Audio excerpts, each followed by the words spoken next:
Hey everybody, welcome back to another Diecast review. This is Brad Keselowski's 2019 Martinsville STP 500 Race Win Elite. This is the first one I think that I've seen where Reese was on the car when he won it. Not Reese's, just Reese. So, not the Yummies.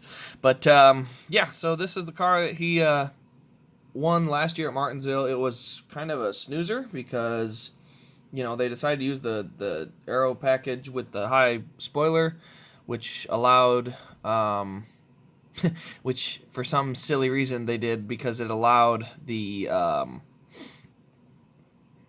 aerodynamics to play a role. So why they use the big aero package, I don't know. Glad they finally switched it back after 1 year of a disastrous short track racing, but yeah. Anyway, let's go ahead and take a look at this car. We've got a race winner card here. Started third, 500 laps, 500 laps, 263 miles. Number of cautions, 7 for 56. Led 446 laps. Yeah, won by half a second. Elliott was charging at the end, but just kept getting aero tight. Couldn't quite get there. Nobody made passes for the lead all last year on short tracks, so Bristol was the only one exception because you had the multiple lanes, but that was about the only one. Certificate of authenticity here. And then we've got, the certificate of authenticity. Anyway, then we got the race winner sticker as well. Now, let's go ahead and take a look at the box. Standard Elite box. You guys know what to look for. One of 247, so not a ton. I tend to like getting short track wins. They seem to have decent damage. But even if not, Martinsville, Bristol, are both pretty popular tracks that people like to go to and get race wins from. So I like to pick those up. They usually have decent value. I mean, most Martinsville wins are eventually decent in value, so I decided to pick this one up.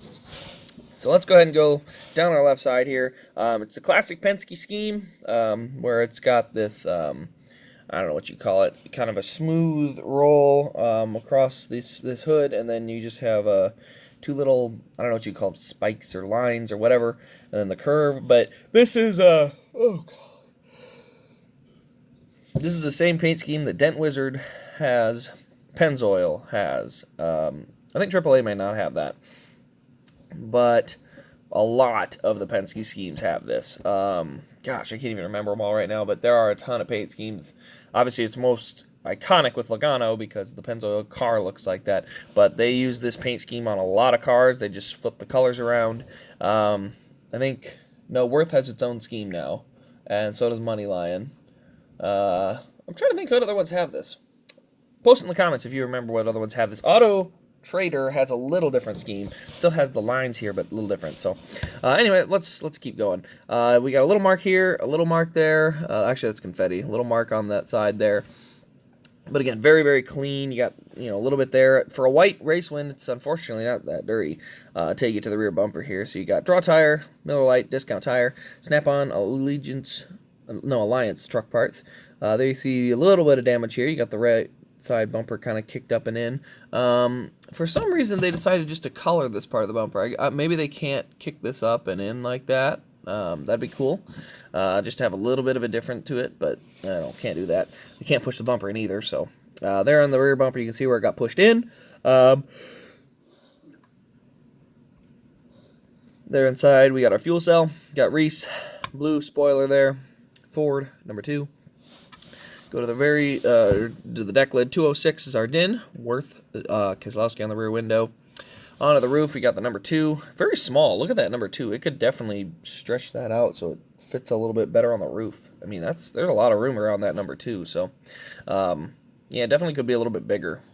I'm a fan of big numbers, so Johnson's 2020 car has really big numbers. I'm really happy with that one. Rivets over here. You can see some raced rubber there. Right side, there's a little bit, but it shows up pretty well on a white race car. That's always one of the bonuses, like the Dent Wizard Talladega win and all those. But unfortunately, this is just a really clean car. Like I said, he led 446 laps, and you couldn't touch anybody because of the aero push you'd get. So, one of those really dumb things about that last year aero package. We're right back to where we started, though, this year. We've got some beat-up race wins to start the year. Got some rivets right across there. Get to the nose. You see we got Mustang on the front. That's nice big letters. Then you can see where the different vents are. There's some taped off areas for where the grill vents are. I'm surprised there's no tape on any of that.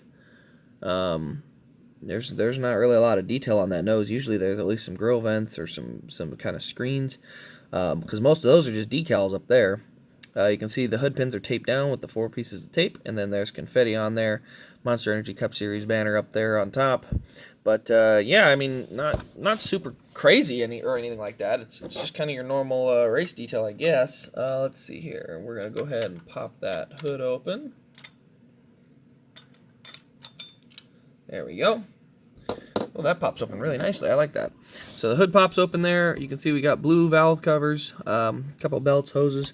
We got Reese and Powered by Ford under the hood on the bottom side. But that is our engine detail there. We're going to go ahead and take a look underneath. We got working rear suspension here. It's an Elite. All of them do that. And in 206. So, yeah, if anyone doesn't know this channel well, I'm a big fan of the Elites. I don't really care for the ARC. They feel cheap and plasticky to me. I don't get many of them, and when I do, I tend to chassis swap them because I can't stand them. So, I definitely prefer the metal chassis. I'm not really sure why why my preference is like that. I just know that it is. So, anyway, if you have enjoyed this video, give it a like, comment, subscribe, turn on the notification bell so you don't miss an upload. I've got lots of different raced versions that I'm going to be getting some videos made on, and a couple of race reviews, things like that, and fingers crossed here in the next little bit we'll have some really fun announcements. But yeah, that'll pretty much wrap up this video. This has been Race Craze. Thank you all for watching, and we'll see you in the next Diecast review.